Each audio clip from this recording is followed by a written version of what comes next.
అందరికీ జైభీమ్. నేను Rajesh Mahasen. Welcome to Mahasen media. Chandrababu Naidu గారు ఇంకో పని చేశారండి. వేళ చాలా బాగా నచ్చింది నాకు ఆయన చేసిన పని. మొన్నటి నుంచి జగన్మోహన్ రెడ్డి గారు అతను అధికారంలో ఉన్నప్పుడు, అతను ముఖ్యమంత్రిగా ఉన్నప్పుడు మంత్రుల్ని ఎమ్మెల్యేలను కూడా గుమ్మం దగ్గర రానిచ్చేవాడు కాదు. గెట్ అవుట్ అనేవాడు అంతే.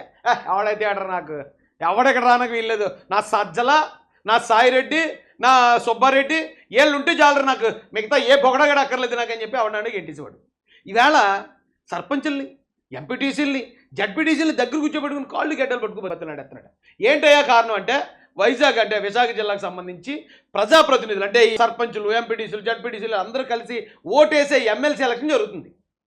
ఆ ఎలక్షన్కి జనరల్గానే వీళ్ళు దొంగ ఎలక్షన్ చేసి నామినేషన్ పేపర్లు లాగేసుకుని, నామినేషన్ వేసిన బెదిరించి అలా నానా అక్రమాలకు పాల్పడి వీళ్ళు సర్పంచులుగా, ఎంపీటీసీలుగా ఎక్కువ మంది గెలిచారు. ఆ టైంలో వాళ్ళు ఓటేయాలి. ఇప్పుడు వాళ్ళు ఓటేయాలంటే ఏమంటే మాకు ఎక్కువ మంది ఉన్నారు, అయినా చంద్రబాబు నాయుడు గారు ఎందుకు పెడుతున్నారు పోటీకి? అరే చంద్రబాబు నాయుడు గారు చాలా అన్యాయం చేస్తున్నారు, మాకు ఆ సీటు మాది కదా, ఆయన పోటీ పెట్టకూడదు కదా అని గిలగిలా గింజిపోతున్నారు మా జగన్మోహన్ రెడ్డి గారు చాలా రోజుల నుంచి. అయితే వాళ్ళందరి ఏడుపుకి అందనంత ఎత్తులో ఉంటాడండి చంద్రబాబు నాయుడు గారు. ఆయన తీసుకునే నిర్ణయాలు, ఆయన బిహేవియరు, అసలు అలాంటి విలువలు కూడా ఉంటాయా అని ఆశ్చర్యపోయే స్థాయిలో, వైసీపీ వాళ్ళు ఆశ్చర్యపోయే స్థాయిలో అక్కడ ఉంటాడు ఆయన. ఆయన ఏం చెప్పాడు తెలుసండి, వేళ మనం పోటీ పెట్టద్దు, ఎందుకంటే మనకి ఎక్కువ మంది లేరు కదా, ఒకవేళ పోటీ పెడితే మనమే గెలుస్తాం, గ్యారంటీ ఇది మాత్రం. ఎందుకంటే చాలామంది సర్పంచులు, ఎంపీటీసీలు, జడ్పీటీసీలు మా దాంట్లోకి జంపించడానికి రెడీగా ఉన్నారు. అంటే మీరు పోటీ పెట్టండి, మేము గెలిపించేస్తాం వెళ్ళని చెప్పి చెప్తున్నారు. వాళ్ళు చెప్తున్నా సరే వద్దు, మనకొద్దు. ఎందుకంటే ఆ వైసీపీ నాయకుల్ని ప్రజలు తిరస్కరించారు. వాళ్ళు ఇప్పుడు మళ్ళీ మన పార్టీలో జాయిన్ చేసుకోవడం ఏంటి? చచ్చా, అది వాల్యూస్ కాదే. అది ఒకవేళ వాళ్ళు రావచ్చు, మనకు ఓటేయచ్చు, మన ఎమ్మెల్సీ నెగ్గొచ్చు, అయినా మనకు అవసరంలే. వద్దంటే వద్దంతే. జగన్ రెడ్డి అనుకున్నాడు మరి ఇలాగా. జగన్ రెడ్డికి అప్పటికే 150 మంది ఎమ్మెల్యేలు ఉన్నాయి, అయినా కానీ టీడీపీ 4 ఎమ్మెల్యేలు అవసరమయ్యారు. మద్దాలగిరిని మరొకరు నలుగురు ఎమ్మెల్యేలు జాయిన్ చేసుకున్నాడు సిగ్గు సెర లేకుండా. జనసేనకు ఉన్న ఒకే ఒక ఎమ్మెల్యే రాపాకను కూడా జాయిన్ చేసుకున్నాడు సిగ్గు సెర లేకుండా. వల్లభనేని వంశీని జాయిన్ చేసుకున్నాడు. కానీ చంద్రబాబు నాయుడు గారు అలా దిగజారండి.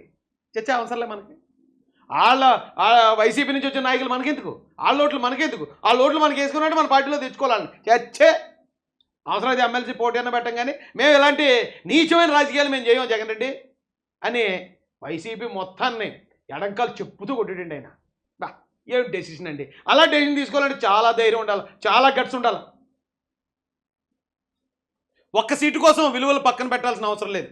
టీడీపీ అధినేత నారా చంద్రబాబు నాయుడు గారు ప్రజలు తిరస్కరించిన వైసీపీ నేతల్ని పార్టీలో చేర్చుకుంటే ప్రజలు హర్షించరన్న అధినేత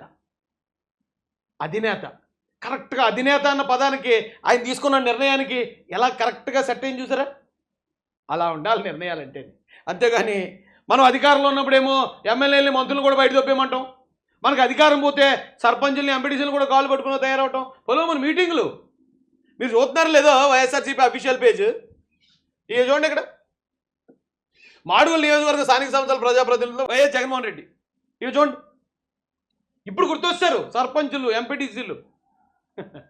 కానీ మీ స్థాయికి అందనంత ఎత్తులో ఉంటారు చంద్రబాబు నాయుడు గారి నిర్ణయాలు, ఆయన ఆలోచనలు, ఆయన విలువలు. ఆ విలువలకు మీరు ఎప్పటికీ చేరుకోలేరు.